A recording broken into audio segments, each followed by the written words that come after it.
it would be remiss of me, given that I have a member of the House of Lords alongside me, Lord Moylan, it would be remiss of me not to briefly touch upon the Rwanda vote yesterday. Yeah, there'll be more votes tomorrow. Yes, of course, against the government. If you missed it, long story short, the government got a kicking. I'm assuming you voted with the government? I voted with the government on all the votes, and I'll do so tomorrow as well. Does any of this really matter, though? Well, it sort of matters, because what happens now is, after tomorrow, is the bill goes back to the Commons with those changes, and the Commons has to decide whether to accept them. That's basically the government has to decide whether to accept them. And they may accept some, I don't know, but they probably won't accept most of them because they are aimed at wrecking the purpose of the bill. They appear to say that's not the case, but really they take the guts out of the bill. So if the Commons then reverses them, they come back to the Lords. This is called ping pong. That'll happen in a week or so's time. And then there'll be some more votes. And you'd expect at some point the House of Lords would probably give way, because the Commons is the elected House, and it can go back and forth several times. The Commons is the elected House, and if they want something to go through, the Lords should probably give way. That's the normal doctrine, but it will take some time. And, of course, the Lords are the anti-government Lords, which include a lot of crossbenchers, Liberal Democrats, not just Labour. They are in a state of high excitement, and they may forget these constitutional conventions and keep going and keep the ping-pong going a long time.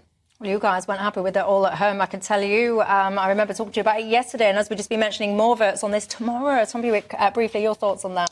I'm disappointed. Daniel has got a huge brain, felt he had to be whipped into the lobbies to vote for this failing Rwanda plan. Why are you assuming that he had to be whipped into that? I went with relish. I didn't have to be whipped at all. It's a brilliant bill. Well, I'm going to try and encourage you, perhaps, when the votes come up again, then to vote this bill down. I mean, for starters, it's costing taxpayers £500 million a year. That's £150,000 per migrant. When you look at the number of irregular migrants that come into the country, even if Rwanda is a rip-roaring success, it will deport just 1% of that figure. So it's not a plan that's even going to act. Deterrent, Tom. Deterrent. Well, how much of a deterrent is it going to be? I mean, at the moment, we've sent more cabinet ministers over to Rwanda than we have those who've come across the channel. That's not the government's fault, is it? I mean, if the government had their way, then migrants would have been in Rwanda. It's everyone frustrating the process. That's why. Well, where I think we could all agree is we want to stop the boats and the human misery that's going on every day coming across the channel, and we want to smash the criminal gangs. What I think we need to build on, actually, is the discussions that have been taken place today with our northern European neighbours in Brussels around a returns agreement. I mean, when Albanians were coming over and they had no right to be here or claim asylum, we did that deal with the Albanian government, and thousands of them were sent back. The only way we're going to stop this human misery across the channel is if we enter into a returns agreement with those northern European neighbours. Or if the boats get turned back. Well, how do you turn them back then, Michelle? Well, the way that they used to do it in Australia. There's ways and means of pulling a boat back, pushing a boat back. There's lots of ways and means of doing that. But the problem is, Tom, that people won't even allow that potential solution even to be explored. Well, a 7-year-old died trying to cross the channel last week. Yeah, horrendous. How many would die if we got into the business of using the Royal Navy or the Customs Patrol Service to start dragging boats back? The way to get them back to Calais or anywhere else, frankly, they're coming from in Northern Europe, is to enter into a returns agreement. I know, but this old chestnut... Sorry, this is fantasy about a returns It's not at all. Well, it worked with Albania. Yeah, but Albania was taking back its own nationals, its own people. That is not what you'd be asking France and Belgium and whatever other countries included in this to do.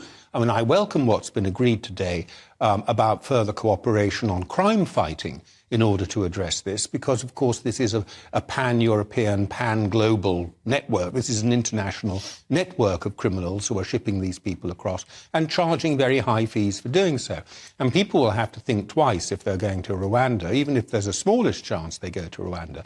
They'll have to think twice about whether laying out £4,000 or £5,000 for that trip across the channel is actually worthwhile, and choking off demand like that's a very important part of exactly. So we agree on that. Model. We need to stop these criminal So we agree gangs. on that, do we? But the way we agree on that. Yeah, but we don't. I mean, it's the means of how we stop the boats. Yeah. I don't think Rwanda I haven't heard you give a plausible. But what would stop the boats is if you smash the criminal gangs by taking the disincentive of getting in a dinghy and coming across the channel in all way.